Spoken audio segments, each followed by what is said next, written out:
Кажи, че трябва да снимаме видео. Готов ли си? Здравейте, прекрасни хора, и добре дошли в поредицата ни 90-дневно пътешествие към теб самия, в която разглеждаме нашето личностно развитие, как да поставим цели, как да се грижим за състоянието си и още много други такива подобни теми. А днес конкретно ще разгледаме темата с мотивация. Защо губим мотивация в моментите, в които тя най-много ни трябва, и как да се мотивираме вътрешно, за да можем да развиваме потенциала, който имаме, и най-вече да довършваме идеите, които сме започнали. Ако сте нови в този канал, казвам се Миглена Ганчева и работя като личен и стратегически консултант, и личностното развитие е моя слабост и моя професия. Нека да започваме. Каква е разликата между мотивацията и ентусиазъм? Много често бъркаме тези понятия и след като е дошла идея, която искаме да осъществим, имаме силен ентусиазъм за това да я направим, но с времето започваме да го губим и тогава си казваме, че всъщност сме загубили мотивация. Но има разлика между двете неща. Ентусиазъм е емоция. Това е онази емоция, която получаваме първосигнално, когато дойде самата идея. Емоция сама по себе си означава енергия плюс действие, но емоцията тя във времето отшумява. И в случая тук вече идва мотивацията. Мотивацията не е емоция. Мотивацията е причина защо аз искам да направя дадено нещо. Нека първо да разгледаме защо реално губим мотивация. Първата причина за това може да бъде, че целта, която сме си поставили, може да не е тази, която реално да ни мотивира да вървим напред. Да ви дам пример за това. Ако аз в момента искам да се развивам кариерно и мотивацията ми да направя това нещо са единствено парите и това да имам свободно време, то в началото, когато започна да развивам кариерата си, тази мотивация може да започне да се губи, защото първоначално може да нямам тези финанси, за които аз мечтая, да нямам необходимото свободно време, особено като стартираме начинаещ бизнес.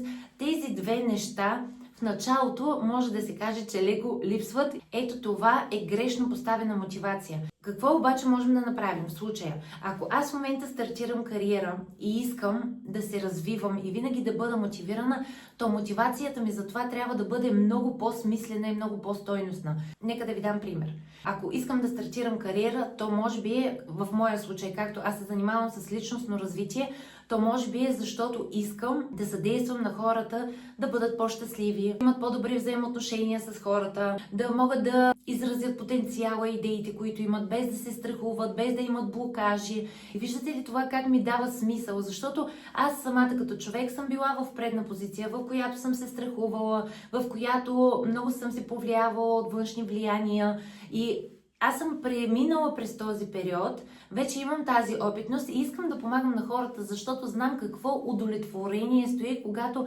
отработим всички тези неща и вече можем да продължим напред. Друго нещо, което може да бъде причина за това да загубим мотивация, когато имаме дадени очаквания за резултат, който към момента ние нямаме. Пак взимам примера, който тръгнах първоначално.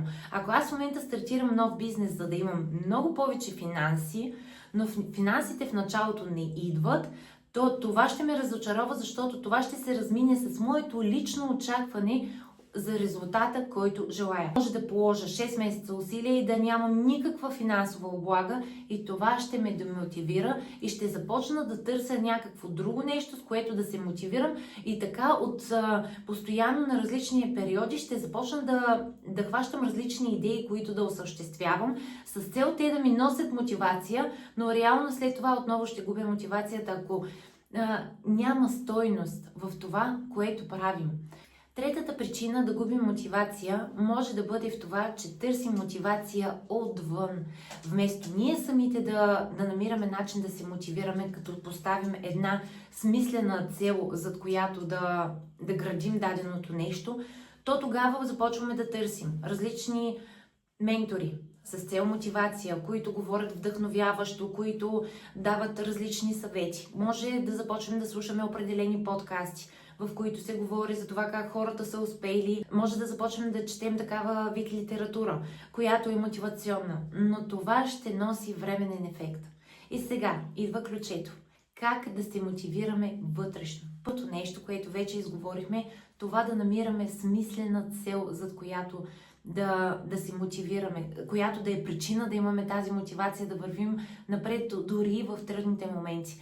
Но, нека да разгледаме и видовете мотивация. Има два вида мотивация. Хората обикновено се мотивират или от болка, или от удоволствие. И отново давам пример. Нека да вземем човек, който иска да откаже цигарите. Един човек може да се мотивира, защото не иска да се разболее, защото не иска да има сбръчка на кожа, защото не иска да мирише на лошо. Друг човек, който се мотивира от удоволствие, неговия фокус ще е насочен към това да има повече финанси, за да може да пътува, да има по-хубава бяла усмивка, да бъде добър пример за детето си. И много често ние се мотивираме едно от двете. Когато обаче съберем тези два вида в едно и започнем да ги прилагаме в нашето ежедневие, то тогава вече можем постоянно да намираме начин ние сами да се мотивираме. Първото нещо, което трябва да направим в този случай е да разпознаем нашия модел, по който ние се мотивираме. От какво се мотивирам аз? Мотивирам се от болка, да не загубя работата си, да не се разболея, да не бъда лош пример за детето си, или напротив, мотивирам се за това да имам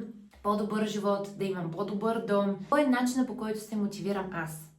Да обърнем внимание на това. И когато видим кой е начинът, да се опитаме да добавим и другия метод на мотивация. Как да приложим всичко това на практика? Когато ние сме си поставили някаква цел, искате изгледайте видео номер 1 от поредицата, където говорим именно за поставянето на цели и след това, когато си поставите цел, измислете си поне 4-5 неща, които да ви носят смисъл след това. Отново да ви дам пример със себе си. Когато стартирах кариерата си като личен консултант, мотивацията, която стоеше за това, първо, да съдействам на хората за нещата, които съм преживяла и днеска се чувствам по-добре на базата на това, което съм успяла да отработя в миналото си. Искам да го споделя това на по-голяма аудитория, за да може хората да се чувстват по-щастливи и удовлетворени в своя живот. Втората мотивация ми е, за да бъда пример на дъщеря си. Трябва да следва сърцето си, трябва да следва мечтите си. Трябва да прави онова, което тя усеща, че желая, а не това, което обществото й налага, че е модерно. Третата ми мотивация е, аз живея от 9 години в Германия и много ми се иска да мога да работя онлайн, за да имам възможност, когато моите родители или родителите на моя съпруг имат нужда от нас, това ние да бъдем до тях, аз да мога да продължа да работя, но същевременно да мога да се прибирам и в България, за да бъда до тях. Ето това са една малка част от моите мотивации. Всеки път, когато загубя мотивация, се сещам за някои от тези неща и това отново връща силата в мен, връща ми енергията за това да продължа напред. Каня ви, замислете се, кой е вашия начин на мотивация, как може да внедрите и още такъв и какви са онези неща, които наистина ви дават енергия, вдъхновяват ви, дори в трудните моменти да вървите напред. Благодаря ви, прекрасни хора, ако сте изгледали видеото до край.